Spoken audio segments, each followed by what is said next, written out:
یاد رکھو، جب اللہ تمہاری دعاؤں پر راضی ہو جاتا ہے تو تمہیں کچھ خاص اشارے اور نشانیاں ظاہر کرتا ہے۔ کچھ دروازے یا کچھ راہیں جب اللہ بند کر دیتا ہے تو ہمیں لگتا ہے جیسے وہ ہمیں سزا دے رہا ہے، ہماری دعا نہیں سن رہا، جو ہمیں چاہیے وہ نہیں سمجھ رہا۔ جبکہ کچھ راستے ہماری بہتری کے لیے بند کیے جاتے ہیں، کیونکہ آگے جا کر ان سے ہمیں زیادہ تکلیف ملتی ہے۔ یہ سزا نہیں ہے، بلکہ یہ تو اللہ کی محبت ہے، حفاظت ہے، کیونکہ وہ ہمیں مسلسل تکلیف میں نہیں دیکھ سکتا۔ ہمارے فیصلے ہماری چاہت کے مطابق ہوتے ہیں، جبکہ اس کے فیصلے ہماری بہتری اور ضرورت کے مطابق ہوتے ہیں۔ لیکن ہم یہ بات اکثر بھول جاتے ہیں، وہ سنتا بھی ہے، وہ جانتا بھی ہے، وہ دیتا بھی ہے۔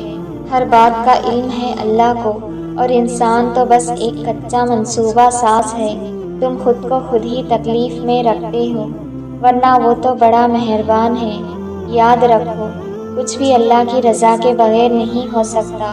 یہاں تک کہ دعا کے لیے بھی انسان تب تک ہاتھ نہیں اٹھا سکتا جب تک اللہ نہ چاہے، اور اللہ دعا کی توفیق دیتا ہی تب ہے جب اس نے راضی ہونا ہوتا ہے، جب اس نے کن فرمانا ہوتا ہے۔ تبھی وہ چاہتا ہے کہ میرا بندہ آ کر مجھے منائے اور میں اس کی ہر مانگی ہوئی دعا پہ راضی ہو جاؤں۔ اور اس سے بڑی خوش قسمتی اور کیا ہو سکتی ہے کہ وہ خود ہمارا انتخاب کرتا ہے، ورنہ ہمارے ارد گرد کتنے ایسے لوگ ہیں جو مایوس ہو کر دعا مانگنا ہی چھوڑ دیتے ہیں۔ ایسے لوگوں کو وہ پھر توفیق بھی نہیں دیتا، جو اس کی نعمتوں کا شکر نہیں کرتے اور اس کے فیصلوں پر صبر نہیں کرتے۔ آپ تو خوش قسمت ہیں کہ آپ میں اب بھی دعا کی تڑپ ہے، اور اسی تڑپ سے آپ وہ سب حاصل کر لیں گے جس کے لیے آپ کا دل ترستا ہے، کیونکہ وہ مانگنے والوں کو خالی ہاتھ نہیں لوٹاتا۔ اور یاد رکھو، ہر چیز عارضی ہے۔ اگر خوشی کا موسم نہیں رہا تو غم کا موسم بھی نہیں رہے گا، اور دعائیں بھی رد نہیں ہوتی۔ بس کبھی اللہ ہمارا صبر آزماتا ہے کہ میرا بندہ مجھ سے کتنی محبت کرتا ہے، اور کچھ دعائیں ہوتی ہی اتنی پیاری ہیں کہ اللہ کو اپنے بندے پہ اتنا پیار آتا ہے کہ وہ ان دعاؤں کو اپنے پاس سنبھال کر رکھ لیتا ہے۔ پھر وہ روز اپنے بندے کی ملاقات کا انتظار کرتا ہے کہ میرا بندہ مجھ سے فریاد کرنے آئے گا، کیونکہ کچھ آوازیں، کچھ دعائیں، کچھ صدائیں اس کی بہت لاڈلی ہوتی ہیں، تبھی وہ انہیں بار بار سننا چاہتا ہے۔ تمہاری جس دعا کی وجہ سے اللہ کو تم اتنے پیارے لگتے ہو، تو ایسی دعا ساری عمر بھی قبول نہ ہو تو سکون رہتا ہے، یہ سوچ کر کہ اللہ کو میرا روز انتظار رہتا ہے اور اسی کے ذریعے رابطہ بحال رہتا ہے۔ بس اللہ پر یہی یقین ہمیں پھر ان مقامات تک لے جاتا ہے جن کا ہم تصور بھی نہیں کر سکتے۔ یاد رکھو، جب وہ تمہاری دعاؤں پہ راضی ہو جاتا ہے تو وہ یہ نہیں دیکھتا کہ دنیا اس چیز پر مطمئن ہے یا نہیں، اور نہ اس کو اس بات سے کوئی فرق پڑتا ہے کہ اس دعا کی قبولیت میں کتنی رکاوٹیں ہیں۔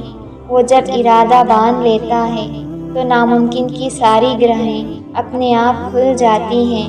اللہ تعالیٰ قرآن کریم میں فرماتا ہے کہ یقیناً تمہارے اس غم کا انجام آغاز سے بہتر ہوگا، پھر کیوں تھک گئے ہو، کیوں راہ میں رک گئے ہو، کیوں خود کو ان غموں تک ہی محدود کر لیا ہے، کیوں دعا نہیں کرتے۔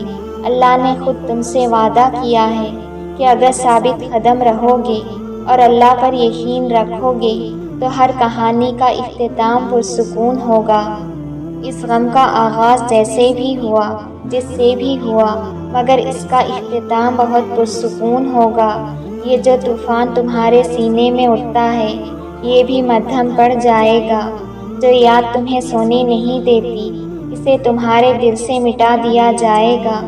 جو تمہیں چاہیے وہی تمہیں دے دیا جائے گا، جو بہتر نہیں اسے بہتر بنا دیا جائے گا، اور جو چھوڑ گیا اس کے بدلے تمہیں اس سے بہتر عطا کر دیا جائے گا۔ پھر کیوں شک کر رہے ہو اپنے رب کی رحمت پر؟ بھروسہ رکھو، اب جو ہوگا بہت بہترین ہوگا۔ تم صبر کی انتہا پر ہو تو سنو، اس کی مدد بس پہنچنے والی ہے۔ تمہارے یہ بہائے ہوئے آنسو اس نے قبول کر لیے ہیں۔ تمہارا سجدوں میں اس کو پکارنا اسے پسند آ گیا ہے۔ وہ اب راضی ہو گیا ہے تم سے۔ تمہارا نصیب اب بہت جلد بدلنے کو ہے۔ اب تمہارا گھر بھی خوشی کے پھولوں سے مہک جائے گا۔ تمہاری بے رنگ زندگی میں اب وہ رنگ بھرنے والا ہے۔ یقین کرو، تم اپنی دعاؤں کی قبولیت جلد دیکھو گے۔